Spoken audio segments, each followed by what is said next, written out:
Hello and welcome to the Seafoam Isles Draft League Season 2, Week something or other.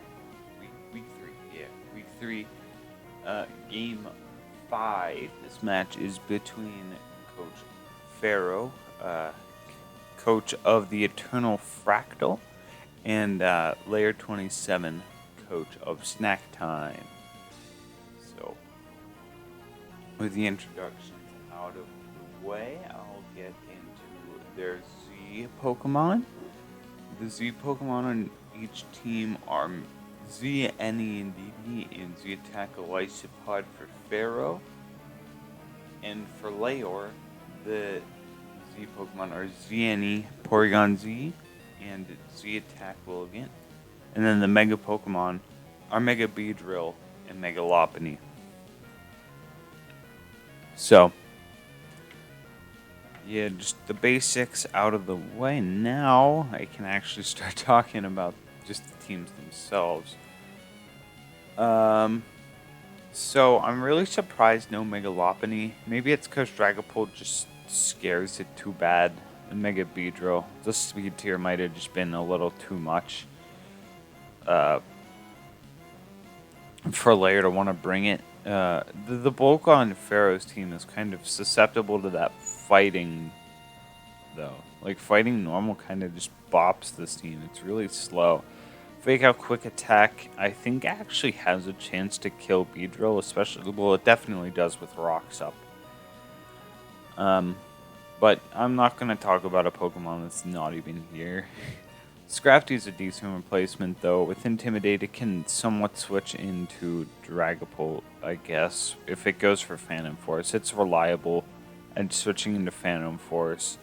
It can tank and DD pretty well, so long as it's not running, like, Dazzling Gleam all the time. Beedrill's a problem for it. Bastiodon is setup fodder, though. Like, mega setup fodder for pretty much everything. Except Scrafty is the only real setup sweeper here. Indeedee looks good versus Layor because just clicking Expanding Force against everything except for these two leftmost Pokemon is really effective. It's one of the few things I don't think Milotic can handle Milotic unless it's full Spadef, and then it's really weak to Mega B. So the Mega B and DD core looks incredibly disgusting here. Oh yeah, after thinking about Indeedee, that would just completely block Mega Lopunny. So that's a good call on Layor's part. Aegislash looks pretty strong here, especially if it's like Cassie Berries, what I'm seeing. Then it could 1v1 Dragapult pretty easily with Shadow Ball. Or Autotomize. Yeah, just Autotomize Weakness Policy could really destroy. No, Autotomize Weakness Policy. If Weakness Policy gets proc, this team just loses to Aegislash. Because Combat will Oko and DD. I guess the way to go would be... I don't even know how you would handle this if Weakness Policy Autotomize went off. But, you know, regardless... Arctivish is Arctivish and can kill everything here except for Milotic on Switch. That is actually really scary to think about. Arctivish, the murderer. But I think the primary threat is this Beedrill just clicking Felstinger, popping Musharna, and then just sweeping because everything on Layer's team is slow. I guess Scarf Snowman Darm could blow up this team. Yeah, just Icicle Crash and Flare Blitz is unresisted. So good calls would be like, once Arctivish is dead, there's Dragapult as a fire resist. And that's not going to take kindly to even that resisted Flare Blitz because Darm is a nuke button. And then U-turn's an even bigger issue. So both these teams are absolutely disgusting against each other. They're just going to blow each other back every other turn. This is the bulkiest team I've seen Layor bring by 1.5 miles, though. The Stone Journey is actually somewhat interesting because it could probably slow down Beedrill's Reign of Terror. So, we'll see. In terms of leads, probably Stonejourner, because it has rocks. And then Bastiodon, because that's all Bastiodon is and will ever be good for. Unless he gets Body Press, in which case that's probably scary. But any ghost like Aegislash would set up on it then. So it's Scrafty and Bastiodon. Yeah, close combat's going to do 1.5 billion. Even 2 Bastiodon does 99. I feel like rocks go up here. Or Metal Burst, 1-hit KOing straight back. That's fun. Metal Burst Bastiodon. Bastiodon actually picks up a kill, which is insane. That's crazy. I never thought that would happen. And leftovers bring it back up just a little bit. In comes Musharna. Yeah, that's just going to kill. So in comes Musharna, clicks Energy Ball, down goes this thing. I think we're going to see Beedrill come in and click U-turn now. Because, you know, that's the easiest way for Phero to seize momentum. But no, we see Dragapult come in. Maybe Dragapult tries to Dragon Dance? No. Alright. Well, Trick Room goes up. So now Musharna is faster. In comes Stonejourner. Okay, wait. Hold up. What? I know what room service is. I'm very proud of Layor for using this.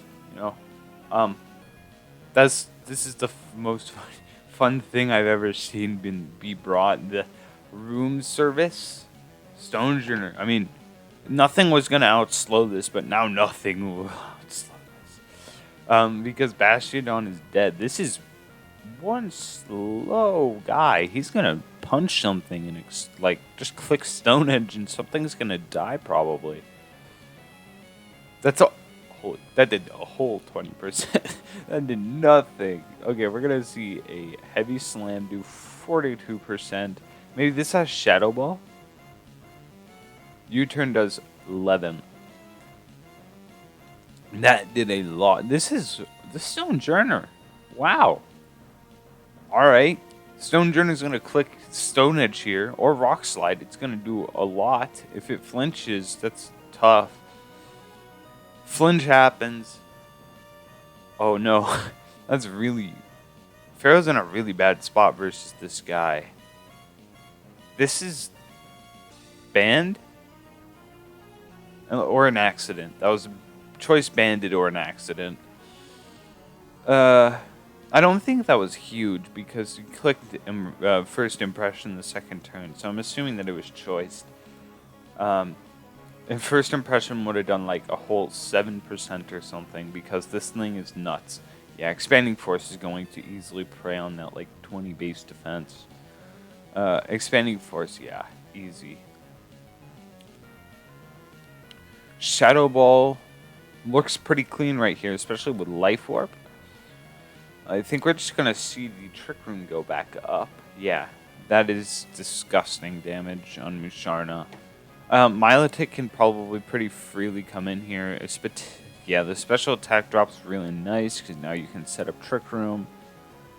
Or go for like a Hypnosis Dream Eater to not die, but you don't have either of those. So, this won't kill, not even close. And Moonblast will probably trade, finishing this, or not. It'll come close though. So Moonblast puts Indeedee in range to knock itself out with Shadow Ball. So yeah, they're gonna trade down go both Pokemon.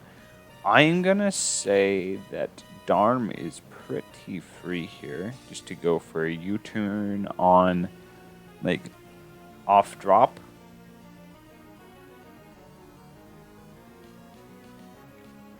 So yeah, in comes Golisopod. In comes Milotic. Milotic goes for Protect. So no damage will come its way. Out comes First Impression. Now we'll see if this is actually like genuinely choiced or not. So